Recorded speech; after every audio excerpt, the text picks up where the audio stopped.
A sophisticated Israeli intelligence position on the occupied Golan Heights has been struck, its surveillance equipment destroyed, its personnel scattered, and the entire operation that just unfolded tells a story that most Western media outlets will not properly explain to you. This was not random fire. This was not luck. This was precision. This was capability. And what it reveals about the state of Israel's northern front should alarm anyone paying attention to how this conflict is actually developing. Welcome to Legal Lens USA. What you are about to hear will completely change how you understand the military dynamics playing out right now along the Israeli-Lebanese border. Before we go any further, if you are new here, hit that like button and subscribe right now because we cover stories like this before anyone else does, and we break them down in a way that actually makes sense. The Golan Heights rise dramatically above the landscape, a strategic plateau that Israel has occupied since the 1967 war. Territory that provides unmatched visibility across southern Lebanon, southern Syria, and deep into the approaches that any military force would use to maneuver toward Israeli positions. This is not just high ground. This is the high ground, the kind of terrain that military planners dream about, the kind of position that allows surveillance systems to peer dozens of kilometers in every direction, tracking movement, monitoring communications, and providing early warning of threats long before they materialize into actual danger. Israel has fortified this plateau extensively, constructing observation posts reinforced with concrete and steel, installing sophisticated radar arrays that can track incoming projectiles, deploying optical systems capable of identifying vehicles and personnel at extreme distances, and establishing command nodes that coordinate defensive responses across the entire northern sector. These positions do not exist in isolation. They are networked, interconnected, feeding data in real time to air defense batteries positioned throughout northern Israel, to fighter aircraft on standby at nearby bases, to artillery units ready to deliver counter-battery fire within minutes of detecting hostile launch signatures. The Israeli Defense Forces have invested billions of dollars into making the Golan Heights an impenetrable surveillance zone, a place where nothing moves without being seen, tracked, and cataloged. And on a day that will be remembered by military analysts studying this conflict, Hezbollah sent a message straight through all of it. According to statements from Hezbollah's military media office and reports circulating through Lebanese and regional outlets, fighters from the Islamic resistance launched a precision strike against an Israeli observation post situated on one of the highest elevations of the Golan Plateau. The target was not chosen randomly. This was a surveillance position actively engaged in monitoring Hezbollah positions across the border, a facility housing optical equipment, electronic warfare systems, and personnel responsible for directing Israeli defensive responses. Video footage released through Hezbollah channels showed the moment of impact, a controlled detonation that sent equipment and infrastructure tumbling down the hillside, smoke rising from what moments before had been a hardened military installation. Iranian sources and analysts sympathetic to the resistance axis characterized the strike as demonstrating both technical precision and operational boldness, hitting a target deep inside occupied territory, a target that was supposed to be protected by layered defenses, a target that represented a critical node in Israel's early warning architecture. The weapon responsible for this strike represents a class of munitions that has fundamentally altered the tactical calculus along the Lebanese-Israeli border. Hezbollah has developed and fielded guided anti-tank missiles with ranges and precision capabilities that make hardened positions vulnerable in ways that were not true in previous conflicts. These are not the unguided rockets that dominated earlier confrontations, weapons fired in volleys hoping that sheer numbers would overwhelm defenses and some percentage would reach their targets. What Hezbollah is deploying now are guided systems. Missiles that can be aimed at specific structures, specific vehicles, specific windows in buildings, and delivered with accuracy measured in meters rather than kilometers. The technical evolution here cannot be overstated. A guided anti-tank missile like the Russian-designed Kornet, which Hezbollah is known to possess in substantial numbers, uses laser beam riding guidance. The operator maintains a laser designator pointed at the target throughout the missile's flight. The missile rides that laser beam all the way to impact, making course corrections continuously to stay on the guidance path. This is not fire-and-forget technology where the missile acquires the target independently. This is fire and guide technology requiring the operator to maintain line of sight and laser designation until the weapon strikes. That means the operator must be in a position with clear visibility to the target, must maintain that position throughout the flight time, which can be 30 seconds or more depending on range, and must risk exposure to Israeli counter-battery fire or airstrikes during that entire engagement window. The fact that Hezbollah is successfully executing these strikes against hardened Israeli positions demonstrates not just that they possess the weapons, but that they have developed the tactical doctrine, the operator training, and the operational security necessary to employ them effectively under combat conditions. The Cornet missile system can engage targets at ranges exceeding 5 kilometers under optimal conditions. The missile travels at approximately 300 meters per second, which means a target 5 kilometers away would be reached in roughly 17 seconds from launch. The warhead is a tandem charge design specifically engineered to defeat reactive armor and reinforce structures. The first charge detonates to clear reactive armor or disrupt protective barriers. The second charge, the main penetrator, follows microseconds later, driving through the breach created by the first charge to achieve maximum destructive effect against the primary target. When employed against observation posts or command facilities, this tandem charge design proves devastatingly effective. Reinforced concrete walls, steel blast doors, sandbag revetments, all of these protective measures that would defeat conventional high-explosive rounds can be penetrated by a properly employed tandem charge anti-tank missile. The thermal signature created by the guidance laser is minimal, making detection difficult until the missile is already in flight.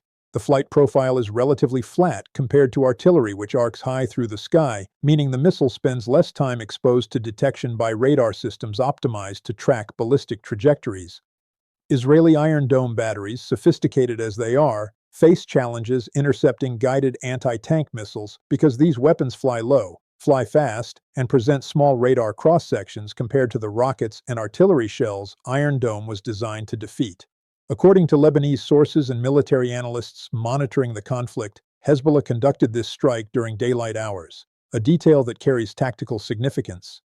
Daylight operations against Israeli surveillance positions require confidence that Israeli countermeasures cannot effectively respond before the strike team withdraws.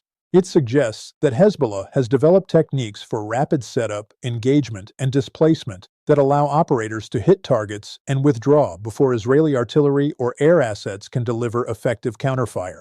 Regional military experts quoted in Lebanese media have noted that the precision demonstrated in this strike indicates not just possession of advanced weapon systems, but integration of sophisticated reconnaissance, targeting, and fire control procedures. Someone had to identify that specific observation post as a high-value target. Someone had to conduct surveillance to determine the optimal angle of approach for the missile. Someone had to calculate range and elevation. Someone had to position the launch team in a location with clear line of sight while minimizing their own exposure to Israeli observation. And someone had to coordinate all of these elements into a successful strike package that achieved the mission objective while preserving the strike team. But it was not an Iranian general or a Hezbollah spokesman who provided the most revealing assessment of what this strike means. It was the pattern of Israeli responses and the statements from Israeli military officials in the aftermath that tell the real story. Israeli defense forces acknowledged that a position on the Golan Heights had been attacked. They confirmed that surveillance equipment had been damaged. They did not deny that the strike had occurred, did not claim that their defenses had intercepted the incoming missile, did not characterize the attack as insignificant or ineffective. Instead, Israeli military spokesmen pivoted to discussing response operations, retaliatory strikes conducted against what they described as Hezbollah infrastructure in southern Lebanon, artillery barrages delivered against suspected launch positions. This pattern, acknowledging the attack while immediately emphasizing the response, represents a tacit admission that the strike achieved its objective. If Israeli defenses had successfully intercepted the missile, if the observation post had remained fully operational, if the damage had been negligible, Israeli military communications would have emphasized those facts to demonstrate defensive capability and minimize the appearance of vulnerability. The fact that they did not, the fact that the messaging focused on retaliation rather than successful defense, speaks volumes about the actual impact of what occurred. Let that sink in for a moment. An Israeli surveillance position on occupied territory that Israel has controlled for more than 50 years, territory that Israel has fortified extensively, Territory where Israel maintains overwhelming military superiority was successfully struck by a guided missile launch from Lebanese territory, and the Israeli response messaging does not emphasize successful interception or minimal damage, but instead focuses on retaliatory strikes. That communication pattern reveals an operational reality that contradicts the narrative of invulnerable Israeli defenses and complete military dominance that often characterizes Western media coverage of this conflict. What does this mean strategically? This is where the story goes from tactically significant to genuinely alarming for anyone concerned about escalation dynamics in the region. The Golan Heights surveillance network serves as a critical early warning system for the entire northern theater. If Hezbollah can strike these positions with precision, can damage or destroy the equipment that provides Israeli forces with visibility into southern Lebanon, then the entire defensive architecture that Israel relies upon for early detection and rapid response becomes degraded. Every observation post that goes offline represents a gap in coverage, a zone where movement can occur without immediate detection, an opportunity for Hezbollah to position forces, move equipment, or prepare operations without Israeli intelligence services maintaining continuous oversight. The implications extend beyond the immediate tactical loss of one surveillance position. If Hezbollah has demonstrated the capability to strike these installations, then every similar position across the Golan Heights, across northern Israel, across any elevated terrain that provides surveillance advantages, now exists under a new kind of threat. Israeli military doctrine for decades has relied on information dominance, on seeing the enemy before the enemy can strike, on having sufficient warning time to position defenses and prepare responses. The successful employment of precision, guided weapons against surveillance infrastructure directly attacks that doctrinal foundation. If Israel cannot maintain continuous surveillance of potential threat axes, if observation posts can be destroyed faster than they can be repaired or replaced, if the personnel operating these facilities face casualties that make staffing them increasingly difficult, then the entire operational model that Israeli forces have relied upon begins to break down. Israeli defense analysts quoted in Hebrew-language media have acknowledged privately that Hezbollah's anti-tank guided missile capabilities pose significant challenges to static defensive positions. One analyst speaking on background to Israeli defense correspondents described the situation as a fundamental shift in the tactical balance, noting that what was true in the 2006 Lebanon war regarding Hezbollah capabilities is no longer accurate in 2025. The weapons are more advanced, the operators are better trained, the tactics are more sophisticated, and the targets being engaged demonstrate operational planning that goes beyond harassment fire or symbolic resistance. For the United States, which provides billions of dollars annually in military assistance to Israel, which positions its own forces throughout the Middle East, on the premise that regional partners, including Israel, maintain military superiority sufficient to deter Iranian-aligned groups, the implications are direct and uncomfortable. If Hezbollah, operating with Iranian support and weapons systems, can successfully strike hardened Israeli military positions with precision, then what does that mean for American bases in Iraq? American naval vessels operating in the Persian Gulf, American personnel stationed throughout a region where Iranian influence has been growing rather than diminishing? American military planners in Central Command headquarters are watching these developments and absorbing what they mean for force protection, for operational security, for the assumptions that underpin American military presence in the region. That changes decision-making, that changes risk assessment, that changes the calculus of what it means to project military power in an environment where precision strike capabilities have proliferated to non-state actors operating with state-level support. The broader geopolitical context cannot be ignored. This strike occurred during a period when diplomatic efforts to de-escalate tensions between Israel and Lebanon have failed to produce meaningful progress, when Israeli military operations in Gaza continue to generate civilian casualties that inflame regional sentiment, when American credibility as an honest broker has been severely damaged by perceived unconditional support for Israeli operations, regardless of their humanitarian consequences. Hezbollah's decision to conduct this strike, to target Israeli surveillance infrastructure on the Golan Heights rather than limiting operations to border areas, represents a deliberate escalation signal.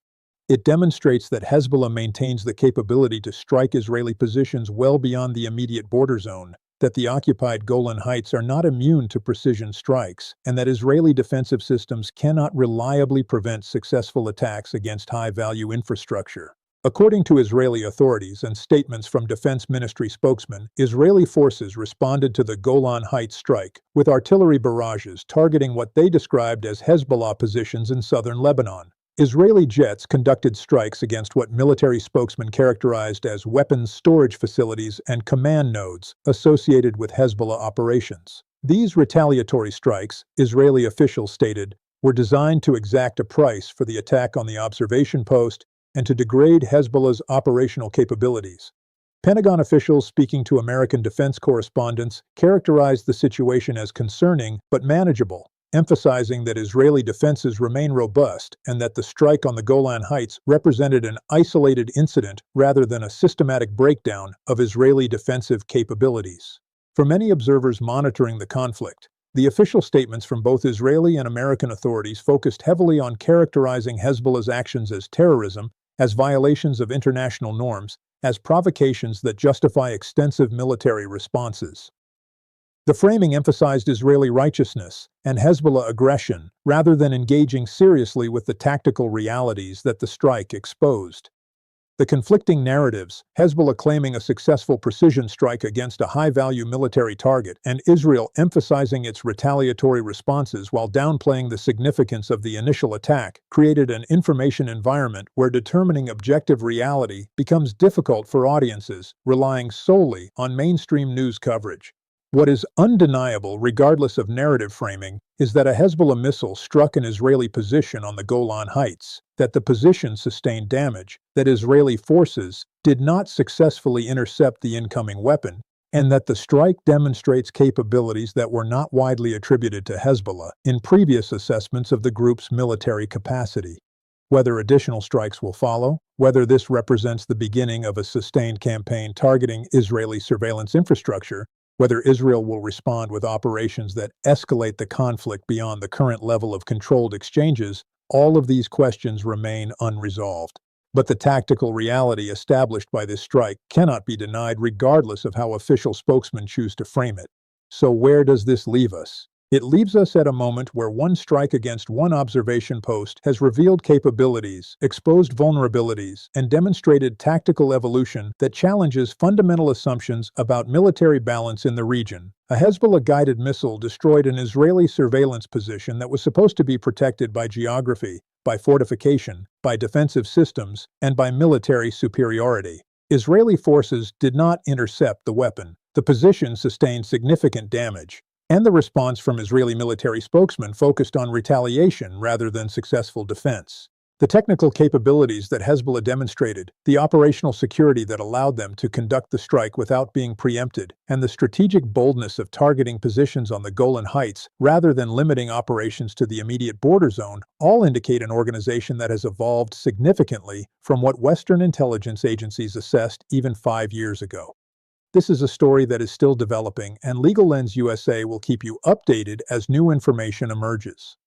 If this video helped you understand what is really happening in this conflict, please share it with someone who needs to see it and drop a comment below. Do you think Israel has an effective answer to Hezbollah's precision strike capabilities right now? Let us know what you think because this conversation matters and your perspective matters.